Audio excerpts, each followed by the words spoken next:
Anthony Santander has proven to be a vital piece of the Orioles lineup, but now they've got Heston Kjerstad in the bigs too, and he can do a lot of those things as well. So the question is there space for both of these guys on the 2024 Orioles? We'll talk about that and more with Nick Stevens coming up on this episode of the Locked On Orioles podcast.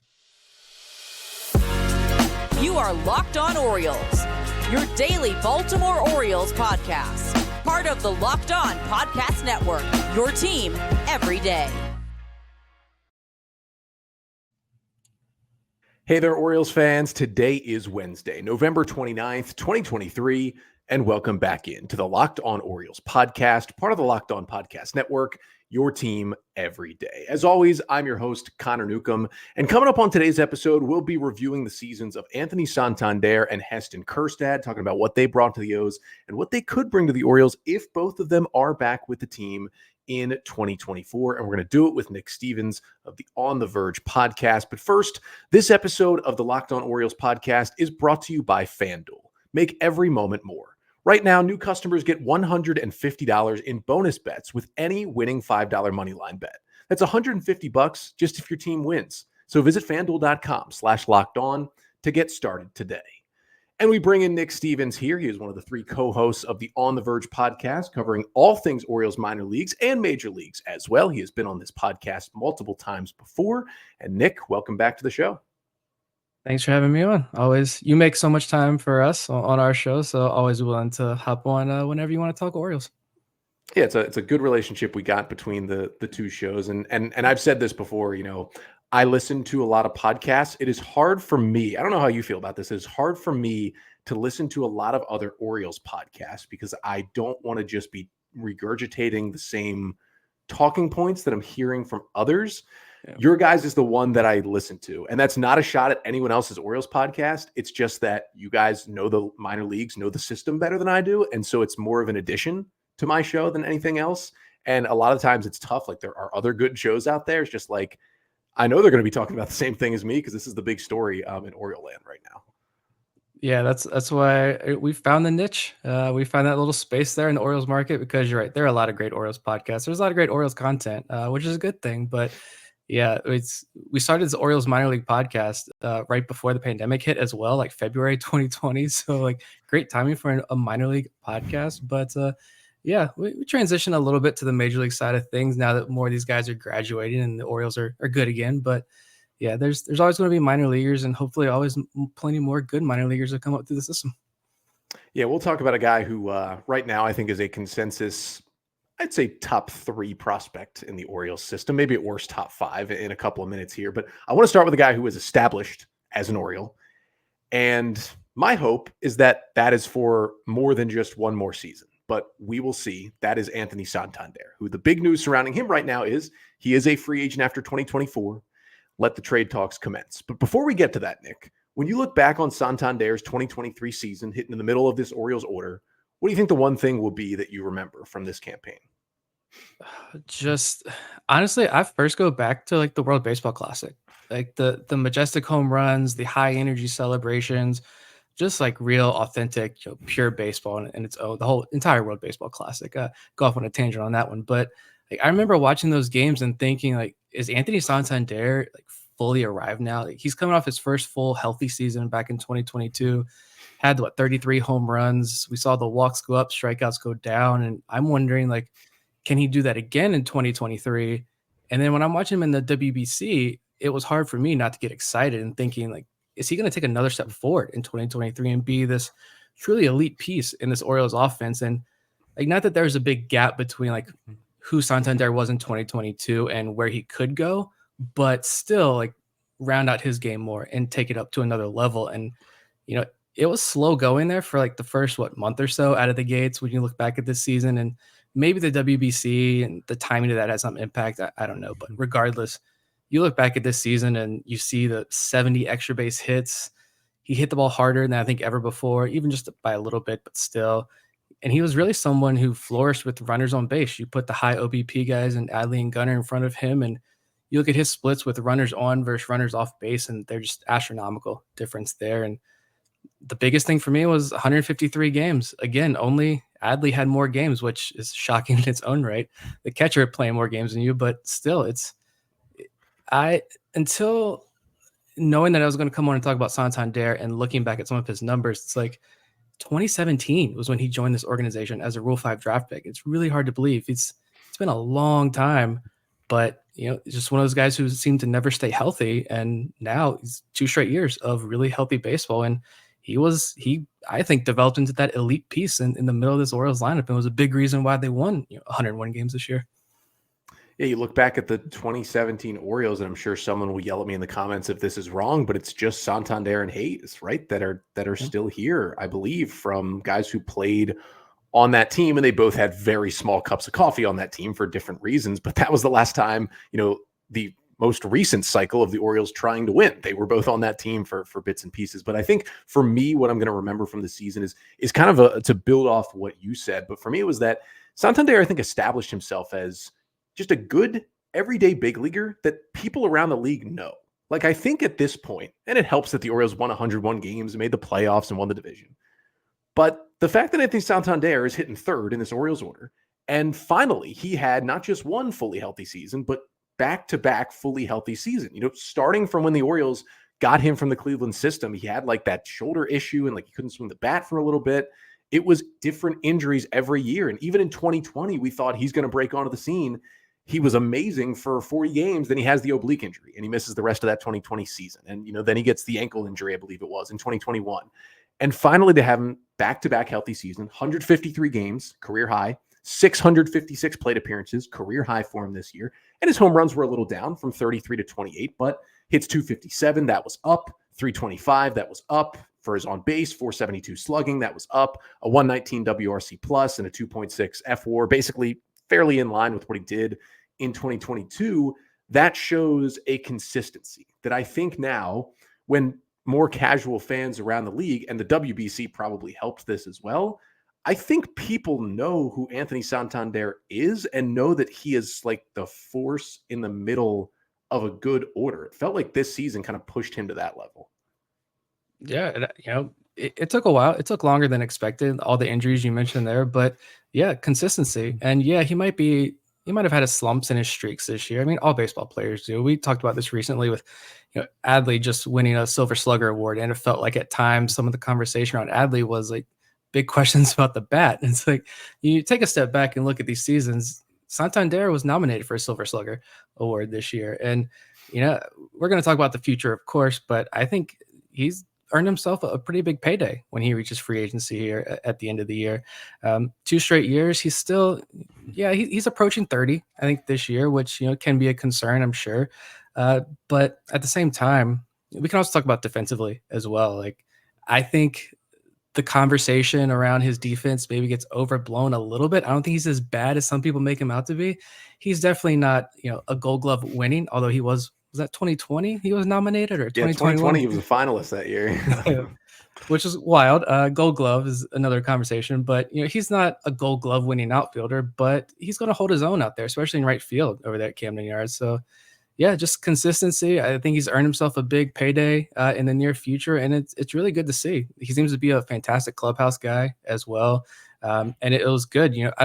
Another number that I was looking at earlier was WPA, win probability added. I know it's not like a predictive stat or anything like that, and it's not going to measure future success or anything. It's kind of reliant on, it's like a counting stat, right? Kind of reliant on getting the opportunity. But Santander was like a 2.7 win probability added, which led the Orioles by a wide margin. It was one of the top marks in baseball. And I think, to me, when I look at that stat, you can pull any stat to kind of prove your point in baseball, whatever argument you want to make. But when I look at that, it just kind of backs up the fact that bat in the middle of this lineup, surrounded by other stars, he did his part to make a pretty positive impact on this team.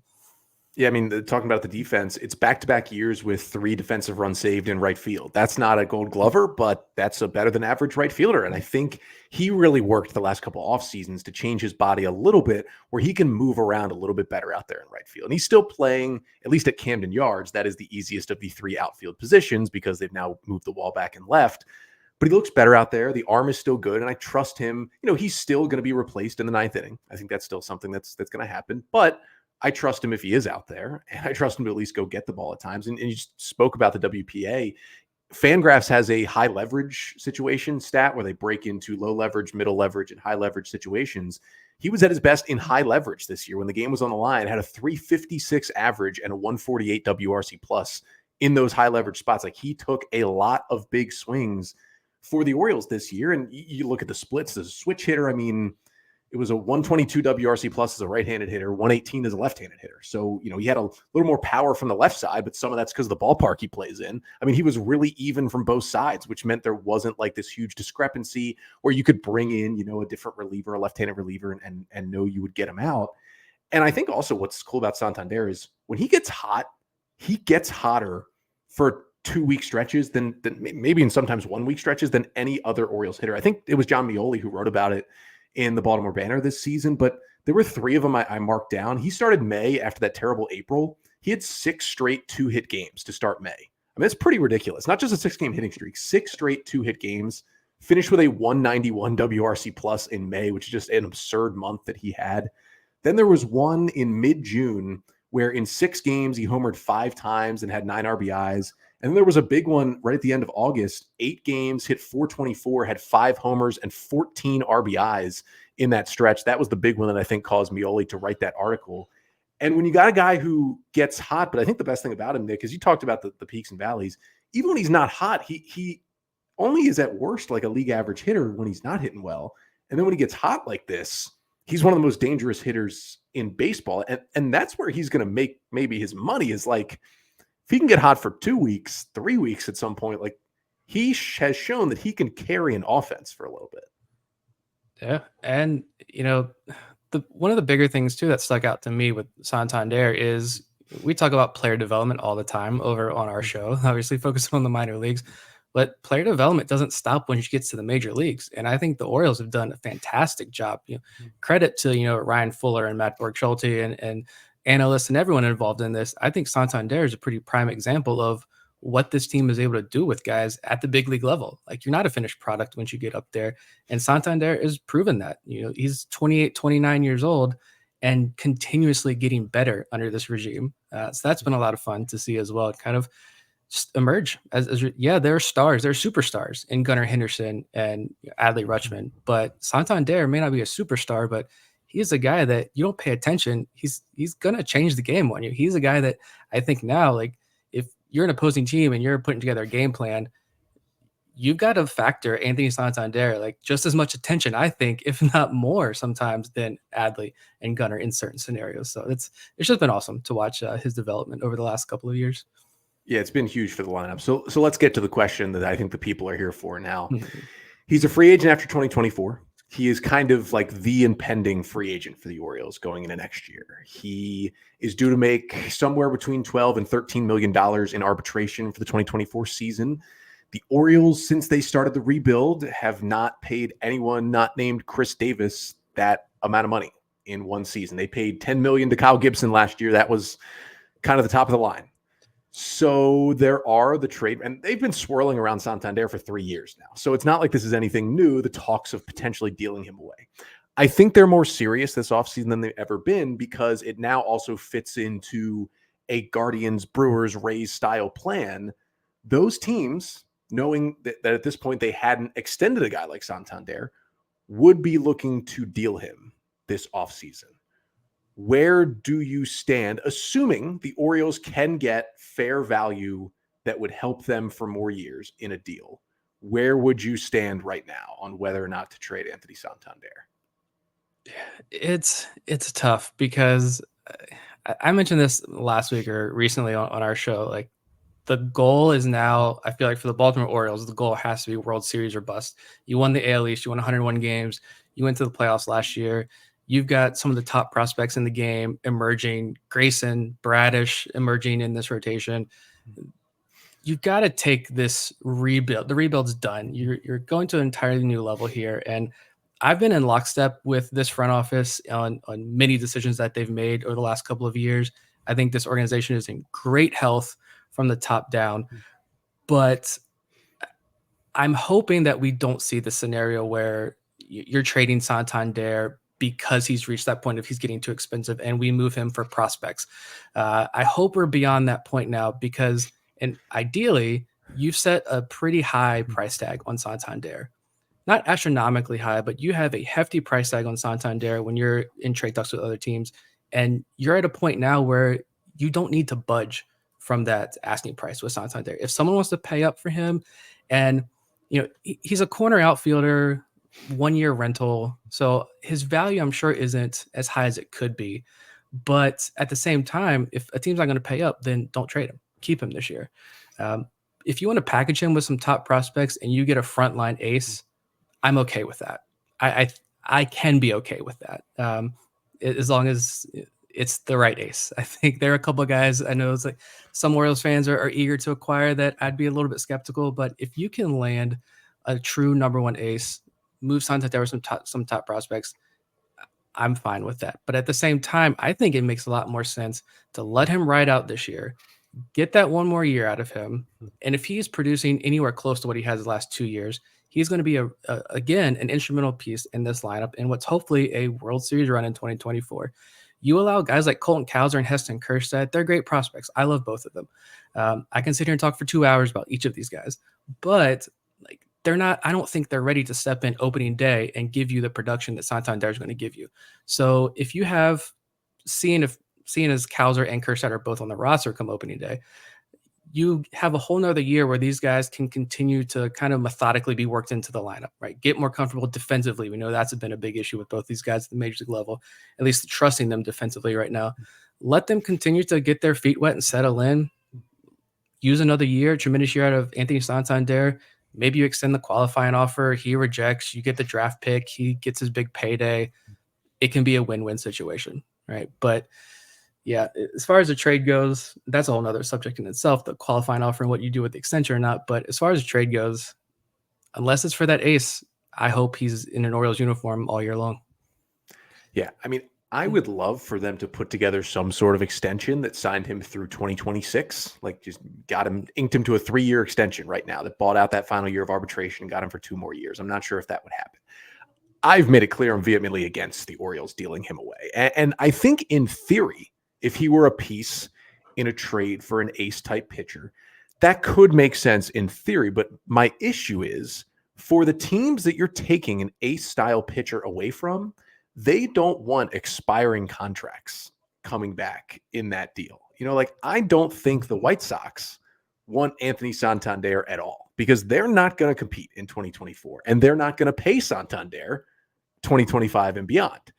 I don't think the Brewers really want an expiring hitter. I think they're going to compete more than the White Sox would in a potential Corbin Burns deal potentially, but the Brewers aren't going to spend a lot of money in free agency. So they want more, even though they want hitters, they want probably more controllable hitters than an impending free agent that you're just getting for 1 year. So I think a lot of the guys out there, the teams aren't really going to want a guy on a 1-year contract unless they're really just love Santander, want to say, hey, let's get him in here for a year and we want to re-sign him and we know we'll get a better chance. I feel like that scenario is not really out there. So at this point, it does suck that it feels like we don't think that the Orioles are going to give him an extension.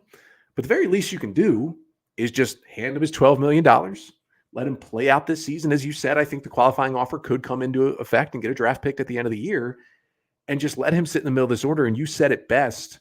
Yeah, Cowser and Kjerstad could be good, but you give them some more time to get some seasoning and develop, even if it comes at the major league level. And at this point, back-to-back, healthy, consistent, productive seasons for Santander, what you are getting out of him. But the guy we're going to talk about next, we're excited about, but not quite sure yet what they're going to get out of him. That is Heston Kjerstad. We'll review his first cup of coffee at the big leagues coming up next. But first, this episode of the Locked On Orioles podcast is brought to you by FanDuel. Now, the NFL season is here. We are almost coming down the home stretch, and the Ravens currently looking to get the bye in the AFC. But you can score early this NFL season with FanDuel, America's #1 sportsbook.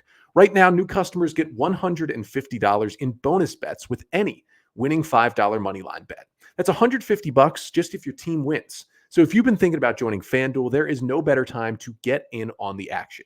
The app is so easy to use. There's a wide range of betting options, including spreads, player props, over-unders, and more. So visit FanDuel.com/lockedon and kick off the NFL season with FanDuel, official partner of the NFL. So we're here with Nick Stevens of the On the Verge podcast, one of the co-hosts over there, along with Zach Spedden and Bob Phelan. We are talking about Anthony Santander's 2023 season, and now we get into Heston Kjerstad's 2023 season, who started the year at AA, was finally healthy for the first time. Started the year at AA, played a while at AAA, and then got his cup of coffee in the big leagues in September, which included, despite not appearing in a game, being put on the ALDS postseason roster. So, Nick, when you think back to the entire capsulation of it all, AA, AAA, the majors, and the postseason, what do you think you'll remember from the Heston Kjerstad 2023 season? Just the fact that he's in the major leagues already. You go back to 2020. Obviously, everybody's well aware of the Heston Kjerstad timeline, but that was over 2 calendar years, I think, between his last game at Arkansas. Pandemic ends that season pretty prematurely. And then 2021, obviously, 2020 doesn't get to play in pro ball because of the pandemic. 2021, he's got the myocarditis issue. At that point, you're just hoping, like, as a human being, is he going to be okay? Forget about baseball. He comes through 2022. We're like, we're going to get Kjerstad on opening day in the minor leagues. He gets the hamstring issue in spring training, so that delays his season. 65 games last year between Delmarva and Aberdeen, and this year 122 games with Bowie and Norfolk. He's in the major leagues already, so he made up for that lost time. He hit the ball extremely well when he was in the minor leagues, and he not only gets the call up, but like you said, he was on the playoff roster, and that was. You came to our live show with Daniel Allentuck and Andy Koska from the Baltimore Banner, and we had a discussion about, is Kjerstad even going to be on that playoff roster? And I kind of assumed, and I think it was kind of consensus opinion, he wasn't going to be on the playoff roster. Think about defensively. I think it was Danielle who mentioned she doesn't think that the Orioles, specifically Hyde, maybe trust Kjerstad defensively. And you're talking about a playoff scenario, you want somebody out there you can trust, obviously. But the Orioles put him on there. And yeah, he didn't see any action, but I think that speaks volumes about how this organization views Kjerstad. And I think it's still a tremendous experience for him and a learning experience for him going into next year, where it'll be interesting to see how he fits in. But like, despite all of it, like, Kjerstad's here in the major leagues. And I think he's going to be a pretty, hopefully, a big focal point of this roster over the next couple of years. Yeah, I think for me, the memory will be like how good the start was to his big league career. And even the stats don't do it justice, because you got to look deeper into the numbers and how hard he was hitting the ball and his quality of contact. Because, like, listen, he was, he killed it in AA, got the promotion to AAA Norfolk. He was great, just under 350 plate appearances there, had a 116 WRC plus, had 10 homers, hit almost 300 in Norfolk. Like, he deserved and earned that call up in September when the Orioles were looking for like just a little further spark. The offense was fizzling a little bit in September, and he provided that spark. He only played in 13 games. He only got 33 plate appearances down the stretch, and he only had 7 hits, but it felt like all 7 of those hits were huge for the Orioles. He was 7 for 30, he had a double, at 2 homers, 3 RBIs, 10 strikeouts, and 2 walks. But if you look deeper into the numbers, Nick, it was ridiculous what he did. 55% hard hit rate. If you extrapolate that out to a full season, he would finish 8th in Major League Baseball this year. 45% sweet spot rate. Extrapolate it out. That's second best in all of Major League Baseball. 20% barrel rate. Extrapolate it out. Second best in baseball, only behind Aaron Judge. Like, all these numbers are right around Judge and Ohtani on these leaderboards. 92.3 mile per hour average exit velocity would be 17th in Major League Baseball. The numbers he put up, and again, it's 33 plate appearances at the end of the year. I get it. But the numbers that he put up, and to homer for his first hit in that big series against the Rays, and to get the big hit to kind of give him the cushion in the clinching game of the division against the Red Sox, and the opposite field power he showed in that series in Houston. We've had some Orioles prospects, Kowser and Rutschman, struggle when they first come up. He just hit the ground running in the middle of a pennant race. And that really, for me, impressed me the most, how ready he looked when he got here. Yeah, and those major league numbers, they match kind of what he did down in the minor leagues, behind the scenes numbers. Maybe the max exit velo is pretty impressive, I think, honestly. Like, guys like Kobe Mayo and like Joey Ortiz, even Joey Ortiz hits the ball shockingly hard. But other than that, Kjerstad was up there, but you look at like 90th percentile exit velo, Kjerstad was one of the tops in this farm system. I think only like Kyle Stowers and Kobe Mayo were higher. Jordan Westberg is around that range as well. But you mentioned the barrel percentage. He blows some of these other prospects out of the water. I mean, his barrel percentage down in AAA this year was around like 25%. That's way higher than Kobe Mayo, Jordan Westberg. I think Kyle Stowers is a little bit higher, but to me, that just says he was the most consistent. He may not have those big spikes, but he is consistently hitting the ball incredibly hard, high launch angles. That's going to lead to base hits. It's going to lead to doubles. It's going to lead to home runs.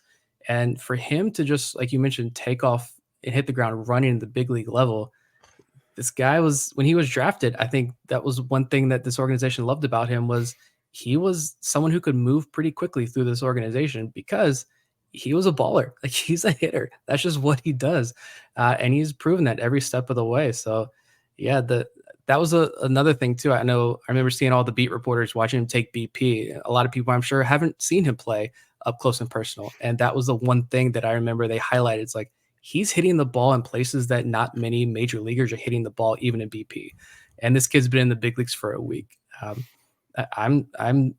Cowser is great. I love Cowser. I still think he has a bright future in baseball. I'm excited for the Kobe Mayos. I'm excited for the Samuel Basallos and of course Jackson Hollidays of the world. But Heston Kjerstad, I think, goes kind of under the radar just a little bit with some of these bigger names.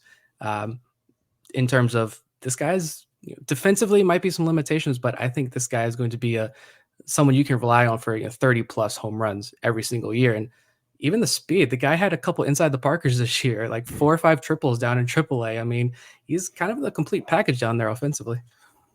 Yeah, I mean, we can talk about, prospect lists all we want where we rank them. If you're putting the list of the, please don't trade this guy power rankings, I think we'd all probably put Jackson Holliday number 1. And I said on my show earlier this week, I said Jackson Holliday is my only truly untouchable prospect in the system right now. But it feels like the way you're talking would kind of agree with me. Like, if you made me rank guys below Holliday, I think Kjerstad would be number 2 right now in the system. And there's a lot of good guys there of like, don't trade this guy. Again, I didn't say he was completely untouchable, but behind Holliday, I might put him number 2. Like, are we getting fooled by 33 plate appearances? Maybe, but the batted ball data is all there, and it's been there when he's been healthy.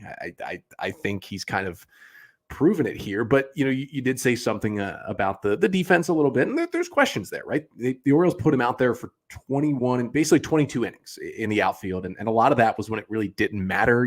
Those last couple of games against the Red Sox, he was out there or in weird spots. They had that really weird lineup switch that Brandon Hyde made at the end of that game in Houston at one point, where I don't know if it was Kjerstad or someone else played like 1 out in right field and then came out of the game, or he might have come into the game. There was some weird stuff going on there. But anyway, that does leave the questions of what can he do defensively. We know he played a good amount of first base in the minors this year. O's didn't put him there in the big leagues, but he was playing there in the minor league. So this gets to the final question I wanted to try to unpack before we wrap up here on this episode, is that, do the Orioles have a way to not just have Santander and Kjerstad both on the roster in 2024, but to kind of get them both into the lineup regularly? And maybe this isn't from opening day, but say we get to the All-Star break and Heston Kjerstad's like, listen, I am a legitimate middle of the order big league bat. And Santander looks exactly like he has the last 2 years. Like, what do you think the plan would be, whether it's positionally, lineup-wise, movement of other players, to get both of those guys? Or maybe it's like, this guy performs poorly, somebody gets injured, this is what has to happen. But what do you think has to happen for, the O's come back from the All-Star break, and we know that Kjerstad and Santander are in there pretty much every day together? Yeah, man, trying to look ahead and put this puzzle together is always so frustrating because there are 1,000 different ways, and you could throw out 10 different scenarios and be like, I like that a lot. Obviously, injuries, underperformances from guys are all going to settle things out. But all things considered, everybody's healthy and everything. I'd say you keep rolling Santander out there in right field, and maybe you have Kjerstad more first base DH, mixing him in right field some a little bit. He's not going to play left field for you. He's not going to play center field, obviously. I probably prefer to have Santander out in right field over Kjerstad. So that obviously leaves kind of more first base DH, where honestly, I think long-term, that's probably where he ends up. That's going to lead into like a Ryan Mountcastle situation, what happens with him. But I think long-term, Kjerstad's more first base DH type anyway. maybe Adley gets some more time off next year. I don't know if he was, running out of gas there at the end of the year. I have no idea, but maybe if so, the Orioles may try to tinker his play back just a little bit. And, if you can replace, if Adley has a day off and, all right, you got James McCann in that catcher and you can still keep Adley on the bench for a night and have Kjerstad in the lineup instead at DH. It's a pretty nice other option there to have. But yeah, I think you're just going to see a lot of DH and right field with him and Santander. Honestly, it's going to be tough, but I know like Brandon Hyde in this organization, like they are not afraid to roll out a different lineup every night and mix and match this puzzle in a way that guys are going to get their playing time. So I'm interested to see like how it all shakes out. Yeah, I think the first thing that would need to happen is like clear outperformance of Ryan O'Hearn. I think that would be like the first marker for Kjerstad, because I think the Orioles are going to go into next year, unless something happens in spring training. Like O'Hearn has done everything to win against righties an everyday job for the Orioles next year. Like he was that good. And also the batted ball data backs it up that like this was, some of it was kind of a fluke only because he had been so bad beforehand, but also the data backs up what he did in the stat line, which makes you think this could be sustainable for O'Hearn. It wasn't Kjerstad batted ball data, but it was pretty good for Ryan O'Hearn, especially the hard hit numbers. Mountcastle, he could play into this equation, right? What Ryan Mountcastle do we get next year if there's some struggles, God forbid if there's another issue with the vertigo, something like that, that certainly plays in here. I think Santander, there's not much that would get him out of the lineup if he's still on this roster besides an injury, and he's been healthy as well. I also think some sort of Cowser not taking the next step would definitely help this puzzle. And I think the other thing that maybe is not being thought of as much, because Kjerstad is not going to play left field at Camden Yards, but Kjerstad can play left field at other ballparks. And I think an Austin Hayes kind of downslide could really, really help at least get Heston in left field at other ballparks. Now, do you love a Kjerstad in left, Santander in right defensive alignment? You don't, but they probably make up for it with their bats if Kjerstad has earned his way into the lineup every day. And then you have a Ryan McKenna, a Sam Hilliard, and Aaron Hicks, whoever it is, to get into the game late, and you pull one of them defensively, and you at least make your outfield defense better in the 8th and 9th innings. But as you said, it's really hard to put that puzzle together. I just think those are some of the things that would have to happen here. I wish one of these guys was a little more versatile defensively, and I think they both could play some first base. I mean, Santander played 12 games at first base too, so he's in that mix as well. The Orioles put him there this year, but it's the other thing, we can say all these things about other guys really not performing, but you kind of got to the point, which is if Kjerstad's hitting like this over a larger sample size, they're just going to put him in the lineup. Like they'll find the other moves to make. I think that's kind of where we end here, Nick, is like he's going to be out there if he produces, if he outproduces O'Hearn, if he outproduces Hayes, if he outproduces Mountcastle. They believe in this guy. They took him second overall when no one else thought he was going to be the pick there. He's going to be out there if he produces. Yeah, to me, maybe I'm wrong. I don't know, but I think putting him on that playoff roster, and again, even though he didn't play, I think just the fact that they put him on that playoff roster and trusted him and said, hey, if we need you, we are happy with having your bat when the season matters most in this lineup. And so I think that tells me that, yeah, regardless, as long as he's hitting, he's going to be in the lineup and he's going to be a major piece of this franchise, at least for the next couple of years. And yeah, Austin Hayes, Ryan Mountcastle, I like that, especially the Austin Hayes. I didn't even consider, the Orioles also play on the road. And, you can get him out there a little bit more. And yeah, we'll see what happens with Mountcastle. Maybe he's going to need some more time off as well. I don't know. I'm glad I don't have to make the decisions, but I do agree that, yeah, Kjerstad's going to be a big force. And here's to a 30-plus home run season from him this year. Yeah. Orioles fans that are worried, listen, if Hayes is performing, Mountcastle's performing, O'Hearn's performing, Kjerstad's performing, Santander's performing, Cowser's performing, that sounds like a pretty good problem to have. So let's just wish everybody to play well. And I think Mike Elias, Brandon Hyde, Sig Mejdal, Eve Rosenbaum, like Freddie Gonzalez, they've showed us they will figure it out. They will figure out a way to get these guys into the order. But Nick, thank you so much for joining us here to talk about two of the more exciting Orioles and guys that, I think, I don't want to say this crazy but there's a tiny minuscule chance that I don't know, neither of them would be on the Orioles next year if the O's are really wheeling and dealing this offseason. I think it's a better chance that both of them are here, hopefully. And, maybe Brandon Hyde listened and started to think about how to piece them both into the same lineup. But Nick, thank you so much for joining us. Let everybody know where they can find your work, your podcast before we get going here.